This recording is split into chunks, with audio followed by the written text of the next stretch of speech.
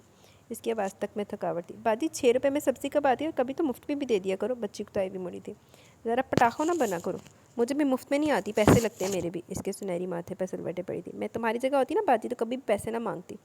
بچی نے 2 سکے اس کی ہتھیلی پر رکھے اور بھاگ کر دروازہ پار کر کے، جبکہ وہ گمسم سی اپنی ہتھیلی پر رکھے ان گول گول سکوں کو دیکھنے لگی۔ اللہ نہ کرے فاخرہ کہ تم کبھی بھی میری جگہ پر ہو۔ آنسو اس کی سنہری گال سے پھسلتا دوپٹے کی تہہ میں گم ہوا تھا۔ چلو جی، وہ اپنا دوپٹہ درست کر رہی تھی جب 3 لڑکیاں شور مچاتی اندر داخل ہوئی۔ میں تو ساول بھائی کو کہنے والی ہوں اپنی مصیبت اپنے گھر لے جا کر ہماری جان آسان کرتے۔ فجر مسلسل ہاتھ میں جاتی بولتی بھی ان کو اپنے ارادے بتا رہی تھی، جبکہ باقی دونوں اشتیاق سے سامنے کھڑی کالے دوپٹے کے حالے میں روح افزا سی لڑکی کو دیکھ رہی تھی۔ اسے دیکھ کر ان دونوں کے ذہن میں یہی ایک لفظ آیا۔ ان کو اپنی طرف متوجہ نہ پا کر فجر بھی اس کی طرف دیکھنے لگی، جبکہ سامنے موجود وہ روح افزا سی لڑکی مزید سرخ ہوئی تھی۔ ہاں مگر چہرے پر ایک مسکان آ ٹھہری تھی۔ سب سے پہلے منال آگے بڑھی، اسے گلے لگایا، پھر فجر اور نمل نے بھی آ کے قدم بڑھائے۔ ویلکم ہوم بیبی، نمل نے اس کے گال پر چٹکی بھرتے ہوئے کہا۔ کہاں تھی آپ اتنے عرصے سے؟ آپ کے وہ جڑواں شیطان، اف ناک میں دم کر رکھا ہے انہوں نے۔ فجر لبی کلسی بیٹھی تھی۔ منال اور نمل ہنس دی۔ کیڑے جڑواں شیطان ہوتے کتوں آ گئے؟ آپو میں شیطانوں کی چیلی ہوں۔ منال کی بات ابھی منہ میں تھی جب فجر نے لقمہ دیا۔ منال نے برا منہ بنائے بغیر گردن رگڑائی۔ جی ویسے تو میرا نام منال ہے، مگر سب مجھے پیار سے ریڈ تھیٹا کہتے ہیں۔ اس نے پیار پر زور دیتے ہوئے بتایا۔ اچھا بس بولتی ہوئی اقوام، بیٹھ جاؤ سکون سے، کھانے میں تو ابھی بہت وقت ہے، اس لیے فی الحال یہ سینڈوچز بنا لائی ہوں بیٹا، اور نمل ذرا کنٹرول میں رہنا۔ اوئے ہوئے، نمل میں لگا کھان پین کی ضرورت تو زیادہ شوقین ہے۔ وہ اسے اپنا تعارف کروا دی جب آمنہ بیگم ٹرے اٹھائی چلی اور اس کے سامنے ٹیبل رکھ کر اس پر ٹرے رکھی، ساتھ ہی نمل کو نصیحت کرتی باہر کو جلدی۔ ان کی اس نصیحت پر فجر اور منال کا کہکا بلند ہوا، جبکہ نمل منہ بنائے ان کو دیکھنے لگی۔ یہ کھاتی بہت ہے یار، اس لیے چچی سے کنٹرول کرنے کا کہہ گئی ہے۔ فجر کہہ کر روکتی اسے بتانے لگی۔ اس کی اس بات پر غنوہ نے بڑی مشکل اپنی مسکراہٹ ضبط کی۔ اوئے ہوئے، خود کا بھی بتانا تھا نا ساتھ میں۔ نمل جل کر بولی تو فجر کی ہنسی کو بریک لگا، البتہ منال نے ایک اور کہکا لگایا۔ ان کے درمیان بیٹھے سے چند ہی منٹ ہوئے تھے، مگر لگ رہا تھا وہ ہمیشہ یہیں رہی تھی۔ مسکراہٹ نے اس کی آنکھوں تک کو روشن کیا ہوتا۔ نمل جو فجر کی حالت انجوائے کر رہی تھی، اب اس کی طرف متوجہ ہوئی۔ بھئی آپ نے تعارف نہیں کروایا اپنا؟ اس کے کہنے کی دیر تھی کہ فجر و منال بھی سیدھی ہوئی اور اس کی طرف دیکھنے لگی۔ تم لوگ ابھی کچھ کھانے بھی دو، یہی ہے اب بہت مواقع آئیں گے سر اور کان کھانے کے۔ وہ لوگ اس کے گرد بیٹھی تھی جب فجر بھی چلی اور آتی ہمیشہ کی طرح اس کی کلاس لینی شروع کر دی۔ سب نے منہ بنایا تھا، جبکہ غنوہ نے اپنی مسکان کو ایک بار پھر بکھرنے سے روکا۔ کبھی کوئلے منہ سے نکال کر بھی بات کر کے دیکھے گا، اچھا محسوس کرے گی۔ فجر جو پہلے اجر سے ناراض تھی اب مزید منہ کے زاویے بگاڑنے لگی۔ اس کی اس بات پر اجر مسکرایا، اس کے طرف آ کر اس کا کان مروڑا۔ تم بندی بن جاؤ سمجھی؟ یا اللہ کیا گناہ کر دیا میں نے جو ایسی بہن دے دی، اوپر سے اسے بڑی بہن بنا دی۔ کان تو چھوڑ دے میرا۔ فجر چلائی تو اس نے اس کا کان چھوڑ دیا۔ یہ شال اڑو اور یہ جو سامنے ٹرے پڑا نا، اس میں جو کچھ رکھا سب ختم کرو، کیونکہ ابھی چچی فروٹس لے کر یہیں آ رہی ہیں، وہ ٹرے بھری دیکھیں گی تو ڈانٹیں گی۔ اجر نے شال غنوہ کی طرف بڑھائی اور بولتی ہوئی کمرے سے باہر نکل گئی۔ اس کے جاتے باقی 3 نے گہری سانس لی، جبکہ غنوہ شال اوڑھنے لگی۔ اپنا نام بتا دے آپو، میں بہت کیوریس ہو رہی ہوں۔ منال دونوں ہاتھ رگڑتی آنکھوں میں اشتیاق لی آگے گئی۔ وہ چاروں ایک دائرے میں بیٹھی تھی، غنوہ صوفے پر، جبکہ نمل اور فجر اس کے سامنے پڑے کاؤچوں پر بیٹھی تھی۔ منال غنوہ کے صوفے کے ساتھ پاس نیچے قالین پر بیٹھی تھی۔ میرا نام غنوہ ہے، کشور پھپھو کی بھتیجی ہوں، اور میں اکلوتی اولاد ہوں اپنے والدین کی، اور اتفاقاً میرے والدین بھی حیات نہیں۔ سینڈوچ تو بہت زیادہ، آپ لوگ بھی لو نا۔ اس نے بات بدلنے کو ٹرے سے ایک سینڈوچ اٹھا کر پہلے نمل کی طرف بڑھایا۔ نمل نے فوراً ہاتھ آگے بڑھایا، مگر فجر نے اس کے ہاتھ پر ہاتھ مارا۔ کیا تکلیف ہے؟ نمل چڑھ کر بولی۔ موٹی عورت، ابھی چچی کیا بول کر گئی ہیں؟ تمہیں کیا مسئلہ ہے؟ میں کبھی بولی ہوں؟ گلا پھاڑ پھاڑ کر گایا مت کرو، آنسوں کا چشمہ جاری ہو جاتا ہے ہماری آنکھوں سے، حالانکہ زہر بھی سے روز ہی عزت افزائی کرواتی ہوں۔ وہ کھا جانے والے انداز میں سے گھورتی ہوئی بولی۔ غنوہ کبھی اس کو تو کبھی دانت نکالتی نمل کو دیکھتی۔ اوئے ہوئے، کار آئی مہمان دے سامنے سارے راز پاش کرن تے تلیاں ہوئی ہیں۔ یہ مجھے دیں اور آپ بھی کھائیں، بس اب سین دیکھنے والا ہے۔ کچھ دیر میں ان دونوں نے ایک دوسرے کے بال کھینچنے انجوائے کرے۔ منال نے اس کے ہاتھ سے سینڈوچ لیا، اسے حوصلہ دیتی ہوئی سینڈوچ کو اترنے لگی، لیکن مزید حیران ہوتی انہیں دیکھنے لگی۔ اب اگر تم ایک لفظ بھی بولیں تو سر پھاڑ دوں گی میں تمہارا۔ فجر بپھر چکی تھی۔ تو پھر تم بھی میرا منہ نہ کھلوایا کرو، نمل نے بہت آرام سے کندھے اچکاتے ہوئے کہا، اور سینڈوچ کے لیے غنوہ کی طرف ہاتھ بڑھایا۔ اس نے فوراً سے پہلے پوری ٹرے سامنے کر دی۔ نمل نے 2 سینڈوچ اٹھائے، ایک فجر کی طرف بڑھایا، دوسرا خود کھانے لگی۔ فجر ابھی بھی غصے میں تھی، مگر سینڈوچ کو اترنے لگی۔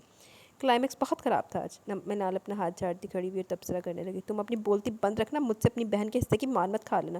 فجر نے اسے ڈپٹا۔ میں جا رہی ہوں ویسے بھی پڑھنے، اور آپ بھی اگر کوئی قتل ہو جائے تو پریشان نہیں ہونا، اس علاقے کے تھانوں میں بھی یہ بات درج ہے کہ اگر ان دونوں میں سے کوئی قتل ہوتا ہے تو ان کے علاوہ کوئی ذمہ دار نہیں ہوگا۔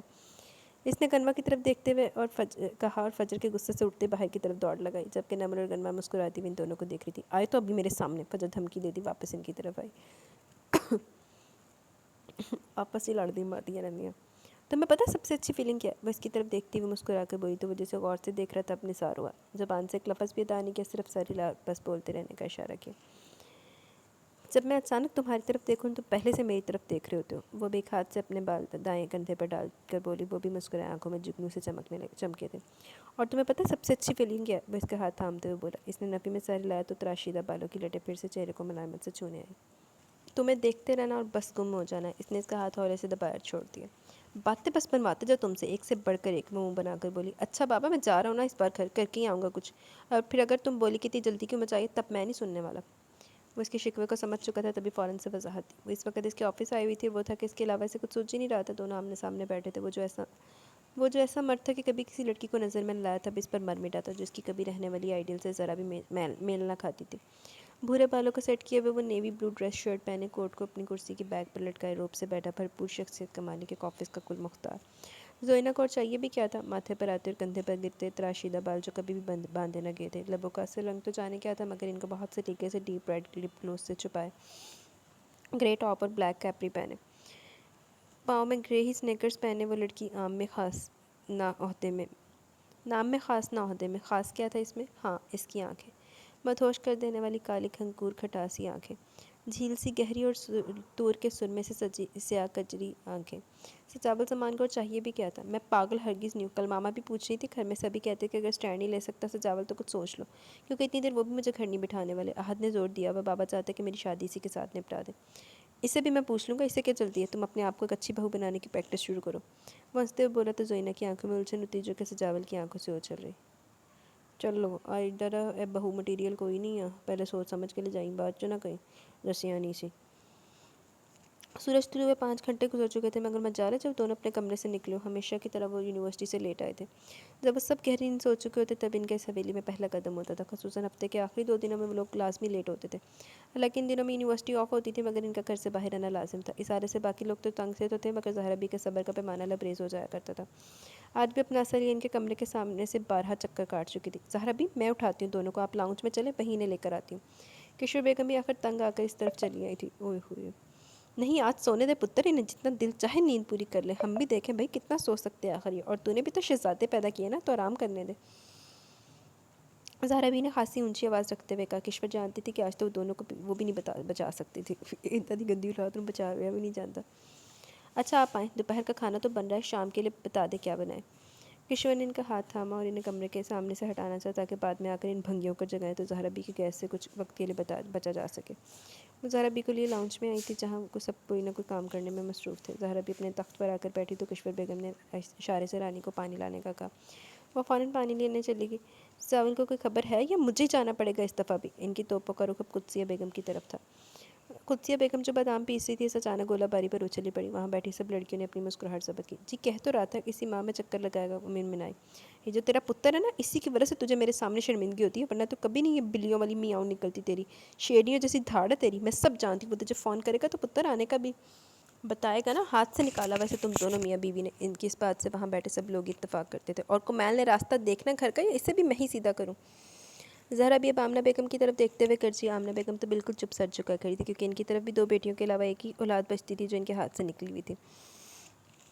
اسی ایک کی وجہ سے انہیں ہمیشہ شرمندگی اٹھانی پڑتی تھی. میں بس سب کہہ دیتی ہوں، سدھار لو اپنی اولادوں کو، ورنہ یہ جو آخری عمر میں ہوں نا، اس کا بھی لحاظ نہیں کروں گی. زہرا بی نے گلاس رانی کی طرف بڑھایا اور اٹھ کھڑی ہوئی. لڑکیاں خسر پسر کرنے لگی تو اپنا عصا اٹھا کر اجر کے کندھے کو ٹوکا دیا. میں تجھے بھی بتا رہی ہوں کہ سدھر جا. باقیوں نے تو یہیں کھپ جانا ہے، مگر تو نے جانا ہے اگلے گھر، اور میں اسی سال تجھے فارغ کروں گی. یہ بات بھی اپنے ذہن میں بٹھا لے. اب اسے کلستہ چھوڑ کر اپنا عصا کا سہارا لیتی وہ آگے بڑھ گئی، جبکہ پیچھے ان کی پوتی اپنا کندھا سے لائی تھی. یہ آج کے دن کا پہلا سین تھا جو تم نے ملاحظہ کیا. اب آگے آگے دیکھو ہوتا ہے کیا. فجر پاس بیٹھی گنوا کی طرف جھک کر بولی. یہاں اور کتنے لوگ رہتے ہیں؟ اس بیچاری کو تو یہ بھی نہیں معلوم. نمل بھی ان کی طرف مڑی. لوگ نہیں، نمونے کو. فجر نے تصحیح کی. اسے ہم بھی نمونے لگ رہے ہوں گے، اس لیے سرانجام سے بیٹا. نمل نے اس کے کندھے پر تھپکی دی. تم اتنا کم کیوں بولتی ہو یار؟ فجر بولی. اب ایک دم سے کیا بولے بیچاری، ابھی تو اسے تجسس ہو رہا ہے کہ ان نورانی چہروں کا جن کو بھی زہرا بی نے اتنی تعریفیں کی ہیں. نمل شرارت سے بولی تو سب پاس بیٹھی اجر، فجر اور منال دبی دبی سی ہنسی تھی، جبکہ گنوا صرف مسکرا کر رہ گئی. نورانی شکر والے بوتھے آن صحیح بات. اور جب تم لوگ بھی کام کاج کرو، اس سے پہلے کہ زہرا بھی تم لوگوں کے بھی چہرے میں نورانی کر دیں. آمنہ بیگم جو پاس ان کی خسر پسر سن رہی تھی اچانک سے بولی. ایک تو چچی آپ کے کان بہت تیز ہے سچی. فجر ناک چڑھاتے ہوئے بولی، اور تمہاری زبان؟ آمنہ بیگم نے اس کا کان کھینچا۔ نمل اٹھو اور کمیل کو کال کرو، میں اس کا دماغ سیٹ کر رہی ہوں۔ نمل فوراً سے اندر کی طرف بڑھی، جبکہ باقی سب بھی اپنے کام کرنے کو منتشر ہو گئی۔ کنوا پہلے تو بیٹھی رہی، پھر کسی خیال کے تحت وہ بھی کچن کی طرف چل پڑی۔ عادت ہی بنا لی ہے اس شہر کے لوگوں نے، انداز بدل لینا، آواز بدل لینا، دنیا کی محبت میں اتوار بدل لینا، موسم جو نیا آئے رفتار بدل لینا، اغیار وہی رکھنا، احباب بدل لینا۔ عادت ہی بنا لی ہے اس شہر کے لوگوں نے۔ بہت دیر سے مشین لگا کر بیٹھی ہوئی تھی، آج اس سے کچھ پڑھا بھی نہیں جا سکا تھا۔ کام سے دھیان ہٹتا تو ادھر ادھر بکھر کے کپڑوں کی قطروں میں الجھ کے رہ جاتا۔ زندگی کیا رہ گئی تھی اس کی؟ محنت اور مشقت سے بھی پرے کی سختائی، پہاڑ کی طرح اپنی جگہ پر جمی ہوئی مشکلیں۔ اماں تھی تو رونق تھی، ابا تو تھے ہی ہر وقت ہنسنے ہنسانے والے۔ ہاں، بھائی نے جب سے قدم گھر سے نکالے تب سے بس وہ اس گھر سے ہمیشہ کے لیے ودا ہو گیا تھا۔ اماں جو ہر وقت میرا پتر ایسا کر ہی نہیں سکتا کا وید کرتی تھی، ان کا مان ایک دم سے ٹوٹا۔ ابا جو ان کی جانی اپنے شرمیل اور سمجھدار پتر میں تھی، ان کا دم ہی گھٹ کر رہ گیا۔ اور عبارت جس کی ڈھالی اس کا دلارا بھائی تھا، اس کا تو حال ہی بے حال تھا۔ وہ اپنے حواسوں میں آ سکی نہ ہی ابا کو دوبارہ ویسا کھلا سانس آ سکا تھا۔ اماں نے تو خیر اپنے مان اور فخر کے ساتھ ہی دم توڑا تھا۔ میں نے کتنی بار بولا دروازہ کھلا نہ چھوڑا کر، مگر یہ باز نہیں آتی۔ دروازہ کھلنے بند ہونے کے ساتھ ہی سے ابا کی آواز سنائی دی۔ سوچو کہ تسلسل کو ایک دم ٹوٹا تھا۔ جلدی سے چارپائی سے اٹھی اور دوپٹہ ٹھیک کر کے کمرے سے باہر کی جانب بھاگی۔ آج اتنی دیر کیوں کر دی ابا؟ نے روٹھے پن سے بولی۔ شہر گیا تھا، سواری مل گئی تھی شہر کی۔ آج تو تیرا ابا بہت تھک گیا، جلدی سے کھانا گرم کر میری تھی، میں بس منہ ہاتھ دھو کر آیا۔ اس کے ہاتھ میں 2-3 شاپر تھے، ہمارے صحن میں بنے غسل خانے کی طرف مڑ گیا۔ وہ عجیب سے انداز میں ان شاپروں کو دیکھنے لگی۔ بہت عرصے بعد اس طرح ابا اتنے بھرے ہوئے شاپر لائے تھے۔ اس نے کمرے میں آ کر، ہائے اللہ، ابھی میری نیم کو ساری گر جانی تھی۔ ادھر آ، اتھے پہ کتنے سی میں اس نے کمرے میں آ کر شاپر ایک طرف رکھے اور کھانا گرم کرنے باورچی خانے کی طرف چلی گئی۔ کھانا گرم کر کے چنگیز میں روٹیاں رکھی، سالن کٹوری میں ڈال کر کٹوری چنگیز پر رکھی، ایک ہاتھ سے گلاس پکڑا اور ایک میں چنگیز، پانی کی بھری ہوئی بوتل بغل میں دبائی اور کمرے کی طرف چل دی جہاں ابا اس کا انتظار کر رہے تھے۔ وہ ایک درمیانہ سا گھر تھا، اچھے وقتوں میں بنا ہوا تھا، ایک چھوٹا سا گھر جیسے 3 کمرے اور باورچی خانہ تھا، ایک چھوٹا سا مگر سردیوں گرمیوں میں انتہائی مناسب رہنے والا صحن، جس میں اس نے اور اس کے بھائی نے مل کر بہت سے کھیل کھیلے تھے۔ ایک کمرے جس میں اماں کی پیٹیاں اور دوسرے میں 2 چارپائیاں تھیں۔ تیسرا کمرہ جو شادی کے بعد بھائی کو دیا گیا تھا، اس کے یہاں سے چلے جانے کے بعد اب اسے بیٹھک یعنی مہمان خانے کے طور پر استعمال کیا جاتا تھا۔ ذہن میں سے نکلتی چھوٹی چھوٹی سیڑھیاں جنہیں بہت کم استعمال کیا جاتا تھا کہ اکیلی لڑکی چھت پر جاتی معیوب معلوم ہوتی۔ لے آ میرا شیر پتر، جلدی آ جا، شاباش۔ ابا اسے دیکھ کر جوش سے بولے، جانتے تھے کہ اس کا دھیان اس وقت بھی الجھا ہوگا۔ اونچا اور جوش سے بولنا اسے سوچوں سے نکالنے میں ہمیشہ کارگر ثابت ہوتا تھا۔ اسے چنگیز ابا کے سامنے رکھی اور پانی کا گلاس بھر کر چارپائی کے پائے کے پاس رکھا اور موڑا کھینچ کر بیٹھ گئی۔ کیا کیا آج سارا دن میری شہزادی نے؟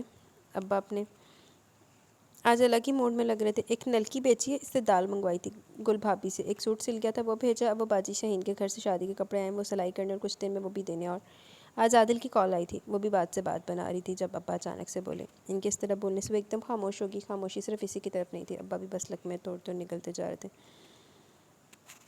بولنے کو کچھ نہیں تھا، سو بس ابا کے ہاتھوں کی حرکت دیکھتی رہی۔ اس کا بیٹا 5 سال کا ہو گیا؟ ابا کھانا ختم کر چکے تو چنگیز ایک طرف کرتے ہوئے گویا ہوئے، وہ بھی خاموش رہی۔ کیا نام تھا اس کا؟ بڑا بھلا سا نام تھا، ابا کوشش کرتے ہوئے بول پڑے، وہ سمجھ رہی تھی۔ انیب، ہولے سے جواب دیا گیا۔ ہاں وہی، اسی کی بات کر رہا تھا۔ وہ کہہ رہا تھا کہ ابھی میٹنگ میں جانے لگا ہوں، بعد میں رابطہ کرتا ہوں، میں نے بس حال چال ہی پوچھنے کو فون کیا تھا، وہ وضاحت دینے لگے۔ ابا ان شاپروں میں کیا بھر لائے آج؟ اس نے بات ہی بدل دی۔ انہوں نے گہری سانس لی۔ دیکھ لیں نکال کے۔ اس نے پہلے ابا کی طرف دیکھا، پھر شاپرز کی طرف۔ پہلا شاپر کھولتے اس کی آنکھیں برسنا شروع ہو گئی۔ ابا اس کی طرف دیکھتے ہلکا سا مسکراتے۔ اس میں کپڑوں کی جدید ڈیزائننگ کی کچھ کتابیں تھیں۔ آپ کو کیسے پتہ چلا؟ وہ منہ پر ہاتھ رکھے اپنی خوشی کو قابو پانے کی صحیح کر رہی تھی۔ اس دن سدرا سے بات کری تھی نا تو کہ پیسے ہوئے تو یہ کتابیں لوں گی، میں نے سوچا آج پیسے بھی ہیں اور شہر بھی آؤں تو میرا شیر پتر خوش ہوا۔ میں ان کے پاس چارپائی پر آ کر بیٹھی اور سر ان کے سینے پر دھر دیا۔ باپ بیٹی کو ایک دوسرے کا تو آسرا تھا، ایک دوسرے کی خوشی، ایک دوسرے کا غم اور ایک دوسرے کے غم کا مداوا بھی۔ تیری ماں ہوتی تو تجھے اتنا کام نہ کرنا پڑتا، اللہ لوگ جلدی چلی گئی۔ ان کی آنکھوں میں آنسو آ چکے تھے۔ ابا پیسے آئیں گے تھے تو رکشہ ہی ٹھیک کروا لیتے، کتابیں اتنی اہم نہیں تھی، بات بدلنے میں تو میری پتری ماہر ہے۔ انہوں نے پیار سے اس کے سر پر چپت لگائی۔ آپ بھی تو بدل ہی جاتے ہیں نا، وہ نروٹھے پن سے بولی۔ آج بڑی حویلی میں ایک سواری کو چھوڑ کر گیا تھا، بچی ہے کوئی، بہت ہی اچھی بچی لگتی تھی، سب رکشہ تانگوں کو چھوڑ کر میرے رکشے کی طرف آئی، وہ بڑے مرثے سے بتا رہے تھے۔ ہاں بس اسی بات پر آپ خوش ہو گئے۔ ابا اگلی بار پیسے آئیں گے تو آپ رکشہ ٹھیک کروائیں گے، ورنہ میں ناراض ہو جاؤں گی آپ سے۔ اچھا میری دھی، کروا لوں گا، اب ذرا پانی گرم کر دے، وضو کر کے رب سے بھی ملاقات کر لوں، میں کرتی ہوں بس ابھی میں تب تک کمر سیدھی کر لوں۔ انہوں نے لیٹتے ہوئے کہا تو سر لاتی چنگیز اٹھا کر کمرے سے باہر نکل آئے۔ یہ میرے ہاتھ میں پانی دیکھ رہے ہو؟ وہ تھوڑی دیر پہلے لاؤنج میں بیٹھا تھا مگر ہر طرف خاموشی چھائی ہوئی تھی. سو اس نے بھی خاموشی کو برقرار رکھتے ہوئے اپنے پاؤں سامنے میز پر ٹکا اور کمر صوفے کی پچھ سے ٹکا کر بیٹھ گیا. اس کی اس طرح بیٹھنے کی دیر تھی کہ وہ بوتل کے جن کی طرح سامنے اور اب اپنے دونوں ہاتھوں کا پیالہ بنا کر اس کے سامنے پھیلا اس سے پوچھ رہی تھی. اس نے وہاں پانی تلاش کرنے کی صحیح کی مگر پانی کے ایک قطرے کے علاوہ اسے کچھ نظر نہ آیا تو اس نے کندھے اچکائے. ہوئے ہوئے پانی دکھ رہا ہے یا نہیں یہ بتاؤ، وہ گرج کر بولی. اس نے پھر سے نظر اس کے ہاتھ میں موجود اس قطرے پر جمائی اور ہاں میں ہلا کر اس کی طرف ناسمجھی سے دیکھنے لگا. اس میں ڈوب کے مر جاؤ اور ساتھ اپنے نمونے شیطان کو بھی لینا مت بھولنا. ہوئے ہوئے اڈی بستی. فجر اب پورے جوش سے کڑکتی ہوئی آواز میں بولی تو وہ جو بہت آرام سے صوفے میں اس پر دراستہ ہڑبڑا کر سیدھا ہوا. ہوا کیا والا فضول سوال تو کرنا ہی مت مجھ سے تم. اور کیا ٹائم ہوا والا ڈرامہ بھی بہت پرانا ہو چکا ہے، سب کچھ نیا پلیز. وہ ناک چڑھاتے ہوئے بول رہی تھی کیونکہ اس وقت مقابل پوری طرح چت تھا. بائی دا وے زہرا بھی آج بہت خوش تھی، کہہ رہی تھی کہ بہت جلد انعام سے نوازیں گی ہر سپوت کو. تانے کم مرو، اپنا وقت بھی آئے گا، مت بھولا کرو یہ بات. جبل اب فل فارم میں آنے والا تھا. میرا وقت ہر ہفتے نہیں آتا، ایسی بونگی دھمکیاں مجھے نہ دیا کرو تم. وہ بہت سکون سے لاجواب کیا گیا. اچھا کھانا لا دو پلیز. اتنا میسنا بننے کی کوئی ضرورت نہیں کیونکہ میرے علاوہ پاس ویلا ٹائم نہیں ہے. ٹھک سے جواب ہے. تم اب یوں کرو گی فجر زمان؟ معصومیت چہرے سے ٹپکنے لگی. میں کہ اب تو محترم جبل زمان تمہاری سگی اماں بھی ایک لقمہ تک نہیں دیں گی تمہیں. اور ایسی شکلیں نہ بنایا کرو، مجھ پر نہیں اثر ہوتا ان کا. جو آفتاب سبھی حاضر تھے فجر کے پاس. سب سو گئے کیا؟ وارنہ کام ہونے پر موضوع بدل گیا. ظاہر ہے اس وقت الو ہی جاگتے ہیں. اچھا اپنے بارے میں کیا خیال ہے؟ آنکھوں سے شرارت ٹپکنے لگی. تمہارا کیا خیال ہے؟ میں نے خود کو نہیں کہا. وہ برج کا کر بولی تو جبل جو بہت اچھے جملے پہ اس کو لاجواب کرنے والا تھا خود ایک بار پھر سے لاجواب ہو گیا. خیر میں یہی بتانے آئی تھی کہ سجاول بھیا سے کو گھر چکر لگا جائے، ہم میں سے کسی کے کہنے سننے میں نہیں ہے وہ. اس لیے تمہیں کہہ رہی ہوں تو اس بات پہ تم اب شوخی نہ ہو جانا کہ فجر زمان خود چل کر آئیے تمہارے پاس، سمجھے؟ ویلا نہیں میں، اور بھائی تمہارا میرا تو دور کا رشتہ دار ہے، مجھ سے امید مت رکھنا. ہوئے ہوئے کزن دور کا رشتہ دار بنا آتا. ماتھے پر بل ڈال کر اس نے جواب دیا. اوکے پھر مجھ سے بھی زہرا بی کے سامنے حمایت کی امید بھول جانا. شب بخیر، فجر نے کہا اور اٹھ کر کمرے کی طرف چلتی جہاں نمر اور گنوا اس کا انتظار کرتی. پیچھے جبل زمان چاہے بھاڑ میں جاتا اسے پرواہ نہ تھی. جبل زمان دی فاوا ستھری ہوگی. جی تو گائز یہاں پہ ہماری فرسٹ ایپیسوڈ اپنے اختتام کو پہنچی. کیسی لگی کہ اس سے اپنی رائے کا ضرور اظہار کیجیے گا. ابھی کہ اس میں سارا انٹروڈکٹری تھا، آگے کے جا کے آپ کو پتہ لگے گا کہ یہ جبل زمان اور حبل زمان چیز کیا شے ہے یہ، تو آگے چل کے پتہ لگے گا. ابھی کمنٹ سیشن کی طرف چلتے ہیں، ویڈیو اینڈ کریں گے. یاسمین تبانی، آپ کا ریڈ کرنے کا انداز بہت اچھا، thank you very much Yasmin. لیوس سالون your voice is too good. بہت جلدی آج کی ایپی ختم ہوگی، بہت مزہ ہے. Thank you very much dear Lewis Saloon. یار ایپیسوڈ اپنے اختتام اپنے وہی تھی، اپنے ٹائمنگ کی تھی جیسی ہوتی ہے روٹین کے مطابق. آپ کو چھوٹی لگی، آپ کو کم لگی ہے. خبر عباس بہت ہی خوبصورت زبردست سپر بیپی، تھینک یو ویری مچ خبر عباس. مجھے امید ہے یہ آپ سب لوگ جو میرے ساتھ ساولار والے ناول سے جڑے ہیں وہ جائیں گے نہیں کہیں پہ. Amir Ali I love your voice, thank you very much Amir Ali. Ali Baig hi Murtaza صاحب نے دھماکہ کر دیا، مزے کا سین ہے. Thank you very much Ali Baig. Murtaza نے واقعی دھماکے کیتے سی. نہید اختر منتظری بہت بہت بہت اچھی ایپی ہے، thank you very much Nahid Akhtar. Arshia princess بہت بہت بہت بہت اعلیٰ زبردست amazing very very nice novel, thank you very much dear Arshia. Lewis Salon epi بہت سیڈ ایپی تھی، ایک تھی بیچ میں. الطاف احمد سلار اور مرتضیٰ کا سین بہت مزے کے ہوتے ہیں اور ہم ہنسنے پر مجبور ہو جاتے ہیں. نو ڈاؤٹ یہ تو تھا. Thank you Altaf Ahmed. Heck beat fact amazing epi, thank you head bat fact. Sakina Bano بہت اچھا amazing, thank you Sakina Bano. Fatima Mansha Fatima such a beautiful story I am read, thank you dear writer. Welcome I dear Fatima, لیکن I am not writer, I am narrator only. ہیگ ویٹ فیکٹ. سلار جیسے perfect بندے کو دیکھ کر زیمل جیسی لڑکی کو پسند کرنا اسٹرینج ہے جو ہر وقت بکری کی طرح منمناتی میں کرتی ہوں. بس وہ دل کی بات ہے نا، دل آ گیا منڈے دا. Thank you heartbeat fact Aamir. پھر سے سن کر بہت مزہ آ رہا ہے. سلار تو بیسٹ کریکٹر ہے اس ناول کا، اور رونق بھی اسی ناول میں. جتنا آپ انجوائے کرتی ہیں پڑھتے ہوئے، مجھے بہت ہنسی آ رہی ہوتی ہے سلار کی ناموں پر. تھینک یو ویری مچ عامر. میں نے تو واقعی یہ والا ناول بہت انجوائے کر کے پڑھا، اور مجھے امید ہے جو میں نے یہ والا ناول اسٹارٹ کیا نا یہ بھی میں بہت انجوائے کر کے پڑھوں کیونکہ یہ میرا فیوریٹ ناول ہے. تو امید ہے آپ لوگ بھی انجوائے کریں گے. ہیڈ بیٹ فیکٹ. میں جب گئی ہوں یہ کون سا ناول ہے؟ تو اس کا سیزن 2 بھی آ چکا ہے. میں 1-2 ایپی سنی تھی پر مزہ نہیں آیا کیونکہ پہلے نہیں سنا تھا، اس لیے اب آپ کے دوسرا پارٹ ریڈ کرنا آؤں گی. آپ کی آواز میں سننا اچھا لگتا ہے، بیچ میں جو آپ کمنٹ کرتی ہیں اسے مزہ آ جاتا ہے. Thank you very much dear ہیڈ بیٹ فیکٹ. لیکن بات یہ ہے کہ ہر ناول کی نا پرمیشن کا علیحدہ حساب ہوتا ہے. وہ رائٹر نے اپنے یوٹیوب ناول کے اسپیشل ناول لکھا تھا، تو اگر تو پرمیشن ملی تو ہم ضرور کریں گے، پرمیشن نہیں ملی تو میری طرف سے معذرت. جون عباس وعلیکم السلام. ایپیسوڈ بہت زیادہ مزے کا تھا, پڑھ کے بہت زیادہ اچھا لگا. اصل کل میں نیٹ نہیں تھا, اس وجہ سے آج پڑھی ہوں. کوئی نہیں, آپ پڑھ لیں, نیٹ کا تو مسئلہ چلتا رہتا ہے. Thank you Jaun Abbas. Amir Ali very nice video. آپ میرڈ ہیں؟ نہیں الحمدللہ آئی ایم ٹوٹلی سنگل. تو تھینک یو امیر علی.